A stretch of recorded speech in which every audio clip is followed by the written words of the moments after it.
Hello everyone. मैं Kavya Frontier IAS online coaching centre में आप सभी का बहुत बहुत स्वागत करती हूँ। अभी रिसेंटली हमने न्यूज़ में एक टर्म बार बार देखा है, न्यूज़पेपर में मीडिया ट्रायल।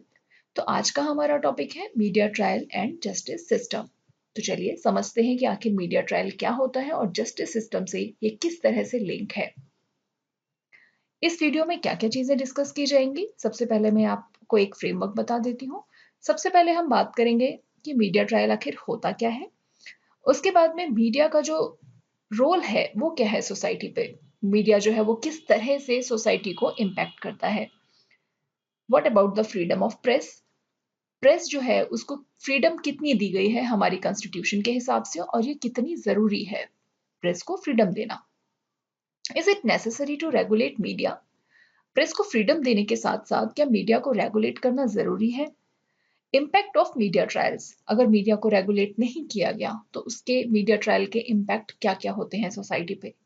उसके बाद हम बात करेंगे judgment related to media trial. Media trial अब तक जितने भी बार हुआ है हिस्ट्री में या उससे रिलेटेड कितने भी जजमेंट हैं उनके बारे में बात करेंगे जो इंपॉर्टेंट जजमेंट्स हैं। फिर हम बात करेंगे कि आखिर मीडिया ट्रायल को किस तरह से रोका जा सकता है कि प्रेस जो है हमारी उसको भी फ्रीडम भी मिली रहे लेकिन एब्सोल्यूट फ्रीडम भी ना हो, उस पर एक रेगुलेशन लगाया जा सके जिससे कि मीडिया ट्रायल ना हो सके एटलीस्ट। तो चलिए शुरू करते हैं। सबसे पहले हम समझेंगे कि मीडिया ट्रायल आखिर होता क्या है। Trial by media is a phrase popular in 20th century and early 21st century to describe the impact of media on a person's reputation by creating a widespread perception of guilt or innocence before or after a verdict in court of law। ये जो phrase है ये 20th century और early 21st century से famous है, हमारे regular terms में आ गया है न्यूज में। मीडिया ट्रायल को कैसे हम डिस्क्राइब कर सकते हैं। मीडिया ट्रायल का मतलब होता है कि किसी भी पर्सन की जो रेपुटेशन है उसको इम्पैक्ट किया जाए मीडिया के द्वारा by creating a wide spread perception of guilt. कि मीडिया जो है वो वर्डिक्ट आने के पहले, कोर्ट का वर्डिक्ट आने के पहले या बाद में, दोनों ही केसेस में किसी भी पर्सन को उसकी इमेज को एज अ गिल्टी दिखाए या फिर एज अ इनोसेंट उसे दिखाए। इसका मतलब है कि मीडिया जो है वो अनबायस्ड होकर के काम नहीं कर रही है, वो बायस्ड होकर के किसी एक पर्टिकुलर पर्सन को, चाहे कोर्ट का वर्डिक्ट कुछ भी रहे उसके आने के पहले या वर्डिक्ट आने के बाद, किसी भी पर्सन को वो चाहे तो वो गिल्टी प्रूफ कर दे या फिर इनोसेंट प्रूफ कर दे और इस हद तक कर दे कि जो सोसाइटी है उसके सामने उस पर्सन की इमेज ही चेंज हो जाए। तो उसे हम कहते हैं मीडिया ट्रायल। एक बार फिर से डेफिनेशन देखते हैं। Trial by media is a phrase popular in the 20th century and 21st century to describe the impact of media on a person's reputation। person की reputation पर media का जो impact है by creating a widespread perception of guilt। किसी मतलब उसका जो ये है उसको एक create करना, एक ऐसा perception उसके guilt के लिए या innocence के लिए before और after a verdict in court or law। जो भी कोर्ट ऑफ लॉ में उसका वर्डिक्ट आया उसके पहले या बाद में किसी भी पर्सन का एक ऐसा परसेप्शन क्रिएट करना। अब हम देखते हैं कि मीडिया का रोल क्या है सोसाइटी पर। Media freedom reflect the right of citizen to information. जो मीडिया की फ्रीडम है वो रिफ्लेक्ट करती है कि जो हमारे सिटीजन्स हैं उनको राइट टू इंफॉर्मेशन है, उन्हें पूरा राइट है कि वो सही इंफॉर्मेशन को प्राप्त कर सके। Further crystallise by the enactment of RTI act in 2005। Access to unadulterated information and many shades of opinion is the essence of democracy। जो लोकतंत्र है उसका एक बहुत ही फंडामेंटल जो चीज होती है वो ये होती है कि जो सिटीजन है उनको सही इंफॉर्मेशन का राइट होना चाहिए और इसे वैलिडिक्शन भी दिया गया है राइट टू इंफॉर्मेशन एक्ट 2005 के तहत। Access to unadulterated information and many shades of opinion is the essence of democracy। ये डेमोक्रेसी की बहुत ही बेसिक जरूरत है कि सिटीजन को एक इंफॉर्मेशन सही मिल सके। The media plays a key role in shaping and changing the opinion of society। Society की, समाज की ओपिनियन को बदलने के लिए मीडिया जो है वो बहुत ही की रोल प्ले करता है। However, it is pertinent to look at the professionalism and ethics considering that media trial are often conducted in various mediums। Media जो है वो बहुत ही इंपॉर्टेंट रोल प्ले करता है, लेकिन हालांकि हमने देखा है कि मीडिया को बहुत ज़रूरत है कि वो प्रोफेशनलिज्म मेंटेन करे और एथिकल वैल्यूज़ को मेंटेन करे, क्योंकि रिसेंटली बहुत से केसेस में ये देखा गया है कि मीडिया ट्रायल्स हो रहे हैं। There have been many cases where the media had taken cases into its own hand. बहुत से ऐसे केसेस देखे गए हैं जहां पर मीडिया ने पूरे के पूरे केसेस को अपने हाथों में ले लिया and declared an accused guilty even before the court has given its decision.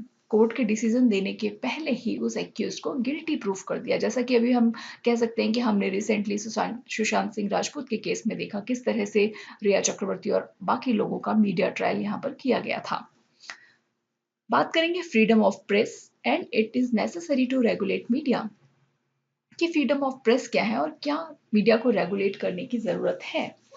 Freedom of media is the freedom of people as they should be informed of public matter. Media का जो freedom है is the freedom of people, वो लोगों का ही freedom है as they should be informed of public matter, क्योंकि उनको पूरा हक है कि उन्हें पब्लिक मैटर्स की जानकारी मिल सके। It is thus needless to emphasize that a free and healthy press is indispensable to the functioning of democracy. हमने हिस्ट्री में भी कई बार देखा है कि प्रेस पर रेगुलेशंस जब भी लगाए गए, कभी जब ब्रिटिश गवर्नमेंट थी तो प्रेस पे कई बार रेगुलेशंस लगाए जाते थे जिससे कि सही इंफॉर्मेशन जो है वो लोगों तक ना पहुंच पाए, वो मासेस तक ना पहुंच पाए। उस टाइम भी प्रेस को रेगुलेशन को हटाने के लिए बहुत से एक्ट लाए गए। एक तरफ ब्रिटिश गवर्नमेंट जो थी वो प्रेस को, गैगिंग एक्ट एक आया था, उसको कंट्रोल करने के लिए एक्ट लेकर आती थी, लोग अपोज करते थे, उसके बाद उस एक्ट को रिमूव करके दूसरा एक्ट लाया जाता था जिससे कि फ्रीडम को थोड़ा सा रिलीज कर दिया जाए। तो इस तरह के जो प्रेस का एक डेवलपमेंट रहा है वो हम हिस्ट्री से देखते आ रहे हैं। तो मॉडर्न इंडिया में या हमारा जो स्वतंत्र भारत है उसमें जो प्रेस है उसकी फ्रीडम एक बहुत ही इंपॉर्टेंट रोल प्ले करती है। एक हेल्दी हेल्दी इंडिया के लिए, एक हेल्दी सोसाइटी के लिए ये बहुत ही जरूरी हो जाता है कि जो प्रेस है वो फ्री होकर के काम कर सके। A democratic society's basic essence lies in free speech prevailing one's ideas. एक डेमोक्रेटिक जो सोसाइटी होती है, एक लोकतांत्रिक समाज जो होता है, उसका बहुत ही बेसिक एसेंस होता है कि लोगों को उनके आइडिया को रखने के लिए और उनके फ्री स्पीच के लिए पावर दी जाए। Propagating information and knowledge, debating on topics, topic पर डिबेट करने के लिए, एक्सप्रेशन देयर व्यूज, उनके व्यूज को एक्सप्रेस करने की पावर दी जाए।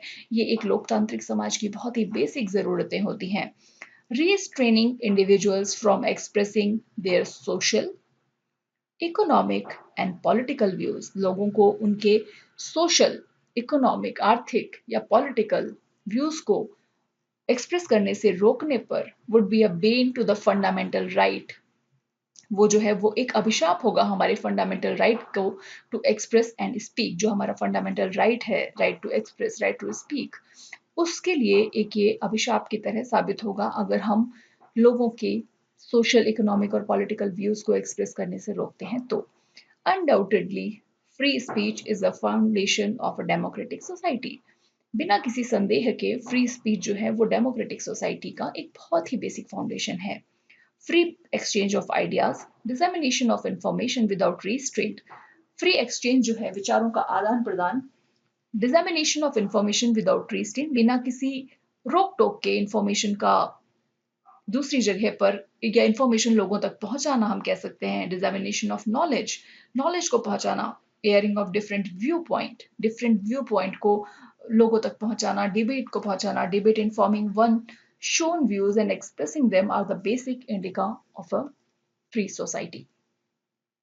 However, media should restrain from forming an opinion by conducting its own parallel investigation and trial. जैसे कि हमने ऊपर देखा अभी कि जो हम बात कर रहे हैं कि फ्रीडम ऑफ प्रेस भी बहुत जरूरी है एक तरफ, क्योंकि ये हमारा फंडामेंटल राइट्स को कवर करता है। फ्रीडम ऑफ स्पीच भी बहुत ज़रूरी है। अगर हम एक बात करते हैं कि एक डेमोक्रेटिक हमें सोसाइटी चाहिए, एक स्वतंत्र भारत की या फिर एक लोकतांत्रिक समाज की बात करते हैं, तो फ्रीडम ऑफ प्रेस भी ज़रूरी है, फ्रीडम ऑफ स्पीच भी ज़रूरी है, राइट टू इंफॉर्मेशन भी ज़रूरी है। ये सारी चीज़ें ज़रूरी हैं, लेकिन ये इनको एक एब्सोल्यूट फ्रीडम नहीं दी जा सकती, क्योंकि जब भी किसी चीज़ को एब्सोल्यूट फ्रीडम दी जाती है तो उसका मिसयूज ही होता है। तो इसीलिए कहा गया है कि however media should restrain from forming an opinion by conducting its own parallel investigation and trial। इसलिए मीडिया को जरूरत है कि वो अनबायस्ड होकर के काम करे और मीडिया ट्रायल को होने से रोके, अपनी पैरेलल इन्वेस्टिगेशन ना चलाए जबकि कोर्ट जो है वहां पर, या फिर जो हमारे पुलिस इन्वेस्टिगेशन करती है वो एक तरफ जब हो रही है तो मीडिया उसमें इंटरफेयर ना करे। The Constitution guarantees the right to freedom of expression under Article 19(1). Right to freedom of expression जो है वो आर्टिकल 19(1) में दिया गया है, मेंशन है। हमारा कॉन्स्टिट्यूशन जो है वो ये फंडामेंटल राइट सारे के सारे सिटीजन्स को प्रोवाइड करता है। That is right to hold opinion without any interference and the freedom to seek, receive, impart information। Information को रिसीव करना या फिर जो भी हमारा freedom to seek, receive, impart information, ideas of any kind, either orally और in writing, or in any form of art और through any other media of person's choice. ये सारे के सारे राइट हमें कॉन्स्टिट्यूशन प्रोवाइड करता है। However, the freedom is not absolute and is bound by subclause 2 of the Article 19(1). जैसा कि हमने पहले बात की कि जितनी भी फ्रीडम कॉन्स्टिट्यूशन के द्वारा हमें दी गई हैं ये एब्सोल्यूट नहीं है, इन पर रेस्ट्रेंट लगा सकती है गवर्नमेंट।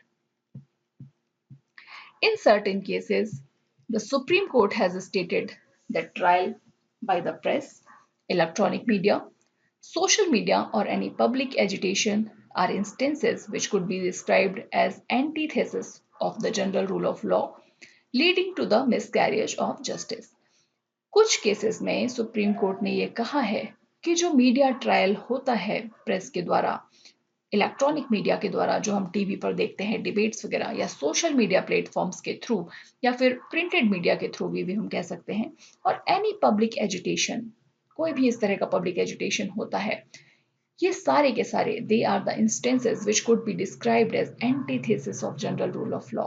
ये हमारा जो जनरल रूल ऑफ लॉ है, एक तरह से ये पब्लिक केओस क्रिएट करते हैं, leading to the miscarriage of justice, और जो न्याय है उसमें एक बाधा उत्पन्न करते हैं। Under the contempt of court 1978, court का पालन नहीं करने पर कंटेम्प्ट ऑफ कोर्ट लगाया जाता है।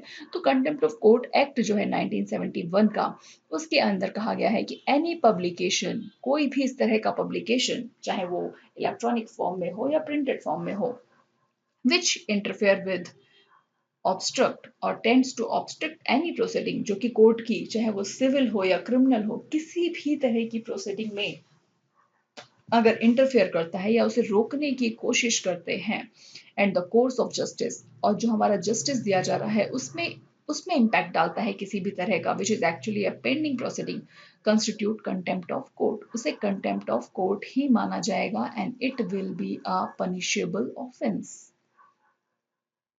It has been termed as contempt because some of the acts which are published before the verdict given by the court can mislead the public and affect the right of the accused for a fair trial।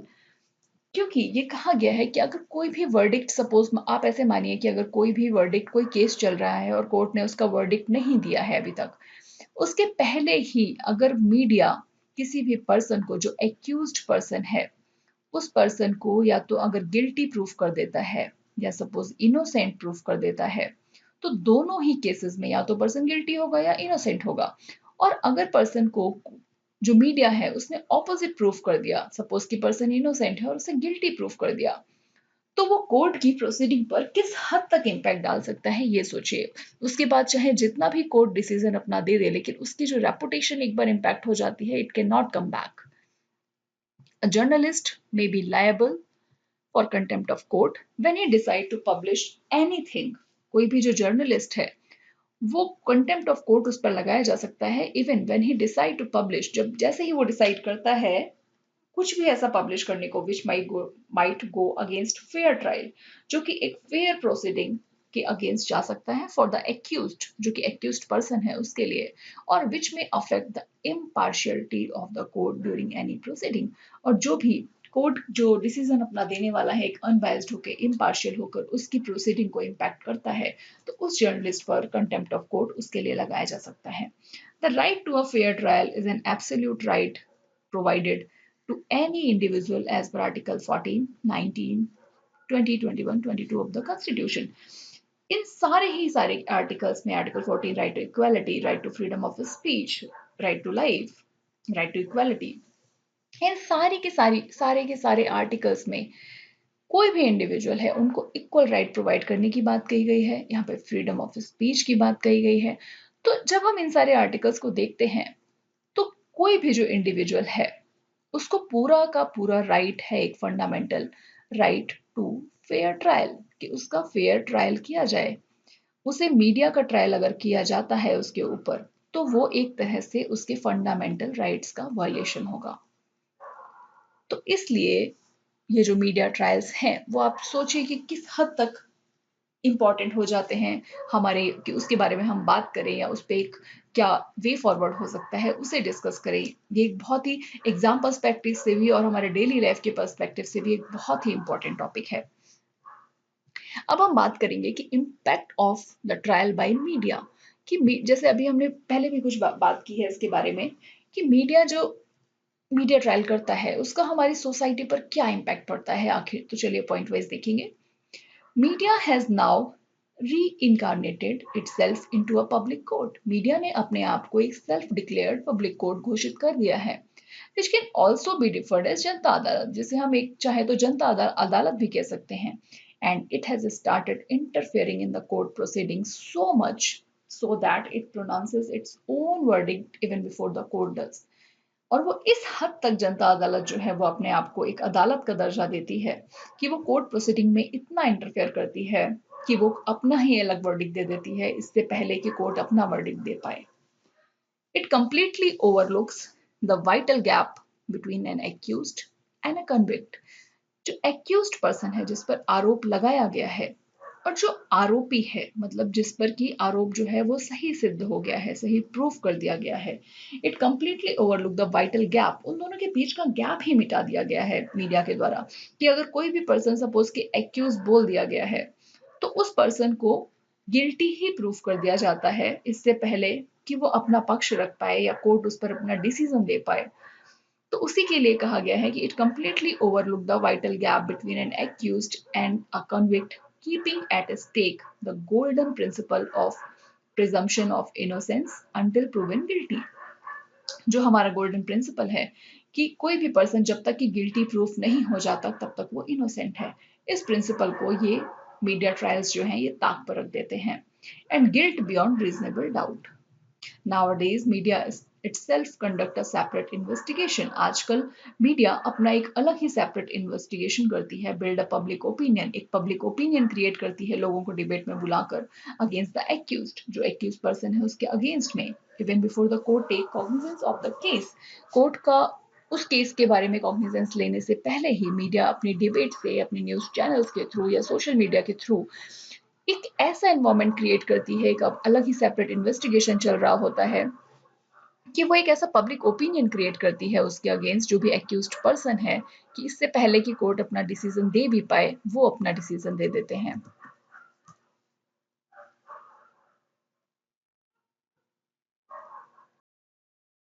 And by this way it prejudiced the public, as a result of which many a time it could happen that the accused who should be assumed innocent is presumed to be criminal, leaving all his right and liberty unredressed। तो media का जो trial रहता है वो कई बार ऐसा होता है कि जो एक्यूज्ड पर्सन है, जिसे इनोसेंट प्रूफ किया जाना चाहिए था या जिसे इनोसेंट माना जाना चाहिए अंटिल प्रूवन गिल्टी, उसे उसकी सारी की सारी राइट्स और लिबर्टी छीन करके उसे गिल्टी प्रूफ कर दिया जाता है मीडिया के द्वारा। And when excessive publicity about a case and the suspect involved in the case by the media, और जब एक्सेसिव पब्लिसिटी किसी भी केस की हो जाती है या जो सस्पेक्ट है उस केस में इन्वॉल्व उसकी एक्सेसिव पब्लिसिटी हो जाती है मीडिया के द्वारा, इट प्रेजुडाइजेस अ फेयर ट्रायल। वो कहीं ना कहीं फेयर ट्रायल जो होना है उसको इफेक्ट करती है और result in characterising the accused as a person who had indeed committed the crime, और एक्यूज पर्सन को एक क्रिमिनल ही पूरी तरह से दर्शा दिया जाता है। It amount to undue interference with the administration of justice, justice के साथ में पूरी तरह से उसके एडमिनिस्ट्रेशन के साथ में एक इंटरफियर जो है वो मीडिया क्रिएट कर देता है, calling for proceeding for the contempt of court against the media. Media trial have also pressured lawyers not to take up cases। और जब मीडिया का जो ट्रायल रहता है वो एक्यूज्ड को, जो भी एक्यूज्ड पर्सन है उसको या तो गिल्टी प्रूफ कर रहा है या इनोसेंट प्रूफ कर रहे हैं, दोनों ही केसेस में लॉयर्स के ऊपर एक अनड्यू प्रेशर पड़ता है not to take up the cases where the public deem certain individual guilty. जब मीडिया के द्वारा किसी भी इंडिविजुअल को जो कि एक्यूज्ड है उसको गिल्टी करार दे दिया जाता है, तो लॉयर्स पर एक अपने आप ही एक अनड्यू प्रेशर पड़ता है कि वो उसके केस को ना डील करें उस केस के साथ में without actually being proven. This forces the accuse to withdraw his right to have an advocate. जो एक हमारा राइट टू लीगल रेमेडीज है हर एक इंडिविजुअल का, वो उसके भी अगेंस्ट जाता है मीडिया ट्रायल, क्योंकि ये उससे वो पावर छीन लेता है कि उस इंडिविजुअल को एक फेयर ट्रायल मिलना चाहिए या एक लीगल प्रोसीडिंग का जो हकदार है वो उससे छीन लिया जाता है। Irreparable harm can be caused to a person's reputation by prematurely judging him or her guilty। एक irreparable harm उसकी जो रेपुटेशन है उसको पहुंचा दिया जाता है, जैसा कि हमने आरुषि तलवार केस में देखा था काफी पहले कि उसके पेरेंट्स को ही, फैमिली मेंबर्स को ही गिल्टी प्रूफ कर दिया गया था, जबकि बाद में कोर्ट का डिसीजन आया कि दे वर नॉट गिल्टी। लेकिन तब तक जो डैमेज होना था उनकी रेपुटेशन का वो ऑलरेडी हो चुका था। Media will render great service if it observe the regulation charted by the Supreme Court। Media जो है वो बहुत ही ग्रेट सर्विस दे सकता है। जो मीडिया का मेन काम होता है कि इंफॉर्मेशन को लोगों तक पहुंचाना, मीडिया एक बहुत ही इंपॉर्टेंट रोल प्ले करता है, एक हमारा फोर्थ पिलर कहा जाता है इसे मीडिया को। तो ये बहुत ही ग्रेट सर्विस दे सकता है अगर ये जो रेगुलेशंस है उनको ध्यान में रखे जो सुप्रीम कोर्ट ने लगाए हैं और सुप्रीम कोर्ट के डिसीजंस में इंटरफेयर ना करें। The court clearly spoke about the responsibility shouldered to the media। Court ने कई बार क्लियरली कई केसेस में ये क्लियरली मेंशन किया है कि मीडिया को अपनी किस हद तक रहना चाहिए, कहाँ तक अपनी पावर को एक्सटेंड करना चाहिए, and the limitations to be kept in the mind by the media while reporting a case. और कौन सी लिमिटेशंस मीडिया को ध्यान में रखनी चाहिए किसी भी केस को रिपोर्ट करते समय। Right to fair trial and investigation is part of Article 14 and 21 of the Constitution of India, and every citizen enjoy this right। Article 14 right to equality and article 21 दोनों ही जो हैं उनमें राइट दिया गया है कि हर एक जो सिटीजन है हमारा उसको right to fair trial and investigation है, पूरा पूरा हक है कि उसका फेयर ट्रायल हो सके। The right is usually hampered bye the media trial. और ये राइट जो है इंडिविजुअल का ये यूजुअली मीडिया ट्रायल्स के द्वारा हैम्पर किया जाता है। It is the basic principle of criminal jurisprudence that every accused is presumed to be innocent unless the guilt is proved. और ये जो बेसिक प्रिंसिपल है क्रिमिनल ज्यूरिस्प्रूडेंस का कि हर एक एक्यूज जो है उसे इनोसेंट माना जाना चाहिए जब तक कि वो गिल्टी प्रूफ नहीं होता। ये इस प्रिंसिपल को पूरी तरह से मीडिया ट्रायल जो है वो खारिज करता है। However, the manner in which people accused of crime are portrayed in popular media and the consequences that these people have to suffer thereafter, जैसा कि हमने पहले भी बात की कि मीडिया जो है वो एक्यूज पर्सन की इमेज को इस हद तक हार्म कर देता है कि उसके कंसिक्वेंसेस उन्हें केस का रिजल्ट अगर ये भी आ जाए कि वो इनोसेंट है उसके बाद भी उन्हें सफर करना पड़ता है। In almost all the cases not with standing the final verdict of the court of law, irrespective of कि सुप्रीम कोर्ट का डिसीजन क्या आता है, उनकी जो डैमेज होना होता है इमेज को वो मीडिया के द्वारा ऑलरेडी कर दी जा चुकी होती है। is and always been a matter of concern for all the democratic republican system based on a written constitution and rule of law। और ये एक बहुत ही बड़ा मैटर ऑफ कंसर्न है सारे के सारे डेमोक्रेटिक और रिपब्लिक सिस्टम के लिए। अब हम बात करेंगे कि मीडिया ट्रायल से रिलेटेड क्या क्या कुछ ऐसे फेमस जजमेंट्स के बारे में जो कि सुप्रीम कोर्ट ने दिए हैं मीडिया को रेगुलेट करने के लिए। तो एक केस था Siddharth Vashishtha versus state and city of Delhi. इसमें कोर्ट ने एक इंपॉर्टेंट डिस्टिंक्शन बताया था कि मीडिया ट्रायल क्या होता है और इंफॉर्मेटिव मीडिया क्या होता है, इनके बीच में एक बहुत ही थिन लाइन होती है जिसे कि सुप्रीम कोर्ट ने यहाँ पे डिफाइन किया था। When the people are informed of news and views, जबकि लोगों को इन्फॉर्म किया जाता है किसी भी खबर के बारे में या किसी भी व्यू के बारे में, it is legitimate expression that can not be restrained however. तो वो जो है वो चीज मान्य है मीडिया के द्वारा, मीडिया के लिए उस पर कोई भी पाबंदी नहीं लगाई जा सकती। प्रेस को पूरी पूरी फ्रीडम मिलनी चाहिए और उसे हम नहीं रोक सकते। However, unpalatable it may be some. हालांकि कुछ केसेस में इस पर कंस्ट्रेंट लगाए जा सकते हैं. When, however, the media either frontally or suggestively pronounces on the merit of a controversy at large in a court, often called the sub judice rule, it enters the province of court. जब तक कि media हमें information दे रहा है news के बारे में, views के बारे में, तब तक ये लेजिटिमेट चीज है, एक मान्य है ये. लेकिन जैसे ही मीडिया कोर्ट के स्फेयर में घुसने की कोशिश करता है, स्पेशली उन केसेस में जो कि अभी सब जुडाइस हैं, जो कि जिन पर प्रोसीडिंग अभी चल रही है, वैसे ही बात आ जाती है मीडिया ट्रायल की. वो इंफॉर्मेटिव मीडिया से मीडिया ट्रायल में एंटर कर जाता है. In criminal trials, if the media declares और build public opinion, criminal trials जो होते हैं उनमें अगर मीडिया एक पब्लिक ओपिनियन को बिल्ड कर लेती है ऑन द गिल्ट और इनोसेंस, कि कौन इनोसेंट है और कौन गिल्टी है, it jeopardise the presumption of innocence, a right as important as free speech. ये उसके राइट को, जो कि फ्री स्पीच का राइट है, उसको एक तरह से खत्म कर देती है. Hence, it is a trial by the media that is neither competent nor permitted to hold. A distinct observation was made by a division bench of Supreme Court comprising Justice P. Sathasivam and Swatantra Kumar. इस particular case में भी in their judgment in the Jessica Lal case में जो इनका judgement आया, whereby the duty and role played by the media, जहां पर media ने जो रोल प्ले किया था while reporting a case was brought out, stating that presumption of innocence of an accused is legal presumption and should not be destroyed at the very threshold through the process of media trial and to when the investigation is pending. इस case में भी repeatedly supreme court ने यही चीज कही थी कि जब तक की इन्वेस्टिगेशन चल रही है तब तक किसी भी तरह का मीडिया इन्वॉल्वमेंट नहीं होना चाहिए, एक प्री इमेज क्रिएट नहीं की जानी चाहिए एक्यूज्ड पर्सन की कि वो गिल्टी है या इनोसेंट है. In that event, it will be opposed to the very basic rule of law. और अगर ऐसा किया जाता है and would impinge upon the protection granted to an accused under Article 21, जो right to life है. फिर अगर उसमें मीडिया जो है वो इंटरफेयर करता है, तो जो हमारा आर्टिकल 21 सारे के सारे इंडिविजुअल्स को, सिटीजन्स को प्रोवाइड किया गया है, फिर ये इस राइट को छीन लेता है मीडिया वहां पर.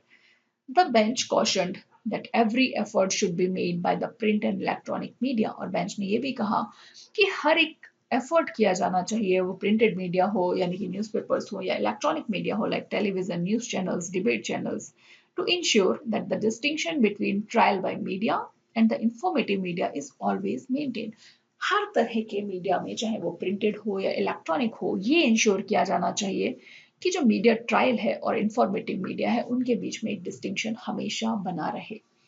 Recently, the Andhra High Court gagged all the form of media, including the social media, from publishing anything that relate to FIR filed by Anti-Corruption Bureau Guntur. इस केस का मेंशन यहाँ पे इसलिए किया है क्योंकि अभी रिसेंटली काफी न्यूज में है, इस पे हम अलग से बात करेंगे.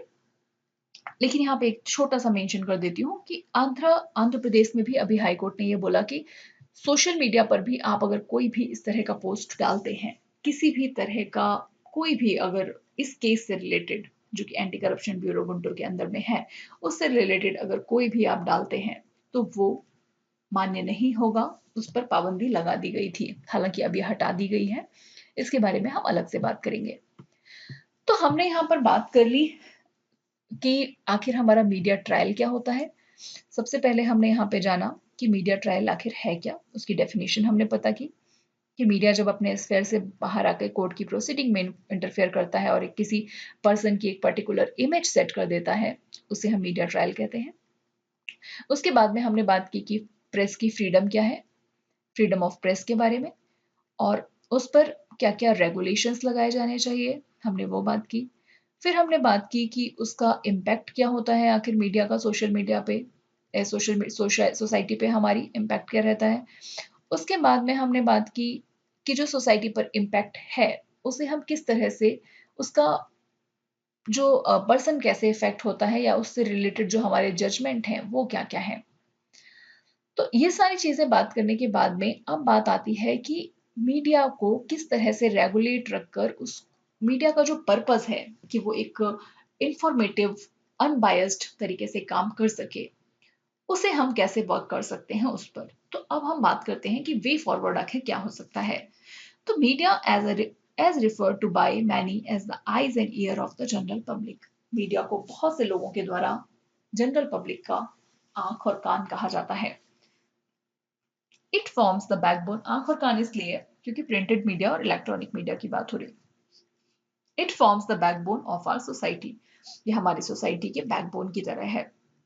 It is time for the media to be regulated so that, अब वक्त आ गया है कि मीडिया को रेगुलेट किया जाए जिससे कि strict standard and ethics of journalism are maintain, जिससे कि स्ट्रिक्ट स्टैंडर्ड एंड जर्नलिज्म के जो एथिक्स हैं उन्हें मेंटेन किया जा सके।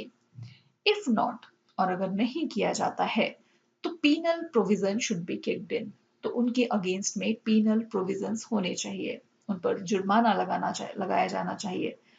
Accuracy of the case shall be maintained, जो हमारा केस है उसकी एक्यूरेसी मेंटेन रहनी चाहिए and verified before the same is reported, published and rid of all, जो भी केस है उसकी एक्यूरेसी मेंटेन रहनी चाहिए और कुछ भी मीडिया में दिखाने के पहले, चाहे वो इलेक्ट्रॉनिक हो या प्रिंट मीडिया हो, उसे वेरीफाई किया जाना चाहिए। Every caution shall be undertaken to avoid any writing that is opinion based, और किसी भी तरह का ऐसा राइटिंग या ऐसा प्रिंट मीडिया में या इलेक्ट्रॉनिक मीडिया में किसी भी तरह का ऐसा कुछ भी ओपिनियन एक सेट नहीं करना चाहिए जिसपे इंडिविजुअल को ओपिनियन है। It should always be unbiased, media should always be unbiased. It should not favour anyone और डिफेम एनी पर्सन और पार्टी। Right to privacy shall not be interfered with, और किसी भी पर्सन का मीडिया में दिखाते समय उसकी राइट टू प्राइवेसी जो है उसको किसी भी तरह का हार्म नहीं होना चाहिए कि आप किसी के पर्सनल मैटर्स में जा करके उसको नेशनल टेलीविजन पे दिखा रहे हैं या प्रिंटेड मीडिया में ला रहे हैं। Accuracy is of utmost importance while reporting court proceeding, verification होना, जो भी फैक्ट आप दिखा रहे हैं या उसकी एक्यूरेसी होना, this is the most most important thing जबकि आप कोर्ट प्रोसीडिंग के बारे में अगर बात कर रहे हैं तो। Report based on the mere suspicion और personal opinion shall not be published, जो कि सिर्फ एक सस्पिशन है या फिर आपका पर्सनल ओपिनियन है, उनको उन रिपोर्ट्स को पब्लिश नहीं किया जाना चाहिए until and unless they are verified. Appreciation of an act of violence shall be avoided always. किसी भी तरह के वायलेंस को बढ़ावा देना, इस तरह के एक्ट को हमेशा अवॉइड किया जाना चाहिए। The heading shall not be purposely made sensational or provocative. किसी भी न्यूज की, चाहे वो प्रिंटेड हो, न्यूज़पेपर में हो या किसी भी टेलीविजन डिबेट पर हो, किसी भी प्रोग्राम में मीडिया के द्वारा वो हेडिंग जो है वो सिर्फ टीआरपी बढ़ाने के लिए प्रोवोकेटिव या सेंसेशनल नहीं होनी चाहिए, जैसा कि हम आजकल हर मीडिया चैनल पे देखते हैं, हर टीवी चैनल पे देखते हैं कि एक सेंसेशनल सा हेडिंग दिया जाता है जिससे कि व्यूअर्स जो है वो अट्रैक्ट होकर के उसकी तरफ आएं और उसे देखें। It must be apt for the matter printed under it, जो भी लिखा गया है या जो भी आप दिखाने वाले हैं वो उसके अकॉर्डिंग ही होना चाहिए। Rectification shall be published without any delay in case of error, अगर कोई एरर हो भी जाती है तो रेक्टिफिकेशन को जितना जल्दी हो सके as soon as possible publish किया जाना चाहिए। Courts are the right forum for such decision, ऐसे डिसीजंस के लिए कोर्ट जो है वो राइट फोरम है and they must be allowed to function without spreading prejudice in public opinion. और मीडिया को अपना काम करना चाहिए और कोर्ट प्रोसीडिंग्स के लिए कोई भी एक्यूज्ड पर्सन है उसके लिए कोर्ट अपना डिसीजन देने के लिए उनका एक अलग स्फेयर है and let the court do their work. The right to free and fair trial under article 21 must be upheld, जो इंडिविजुअल को राइट दिया गया है कि आर्टिकल 21 के अंदर उसका पालन किया जाना चाहिए, उसका रिस्पेक्ट किया जाना चाहिए आई शुड से। तो ये रहा हमारा पूरा का पूरा एक media trial and justice system पर एक पीपीटी की कंक्लूजन में भी हमने देखा कि मीडिया को सबसे पहली चीज तो कि ऐसा कोई भी प्रोवोकेटिव न्यूज आपको नहीं दिखाना चाहिए। सेकेंड थिंग है कि किसी भी तरह का न्यूज अगर आप दिखा रहे हैं तो उसे वेरीफाई किया जाना चाहिए, कोर्ट के स्फेयर में आपको इंटरफेयर नहीं करना चाहिए, किसी भी तरह का ऐसा न्यूज पब्लिश नहीं करना है जो कि आपका पर्सनल ओपिनियन बेस्ड हो। It should always always be unbiased and based on the fact, based on the true fact. In fact उसके बाद में किसी भी तरह का अगर आप कोई भी रिपोर्ट दे रहे हैं या ये कोई भी हेडिंग है वो सेंसेशनल या प्रोवोकेटिव नहीं होनी चाहिए। किसी भी इंडिविजुअल की प्राइवेट लाइफ में की राइट टू प्राइवेसी हर्ट नहीं होनी चाहिए। आर्टिकल 21 जो राइट टू लाइफ है वो हर्ट नहीं होना चाहिए। तो ये था media trial and justice system पर हमारा एक छोटा सा वीडियो। नेक्स्ट वीडियो में हम बात करेंगे इसी टॉपिक पर एक मॉडल आंसर लिखने की कोशिश करेंगे। अगर आपको ये टॉपिक डिटेल में पढ़ना है तो ये कुछ रिसोर्सेज हैं जो कि यहाँ पर रेफरेंसेस हैं जो कि इस वीडियो में यूज़ किए गए हैं। आप इन पर जा करके और भी न्यूज़ आर्टिकल्स हैं जिनमें आप डिटेल में ये चीज़ें पढ़ सकते हैं। Thank you so much.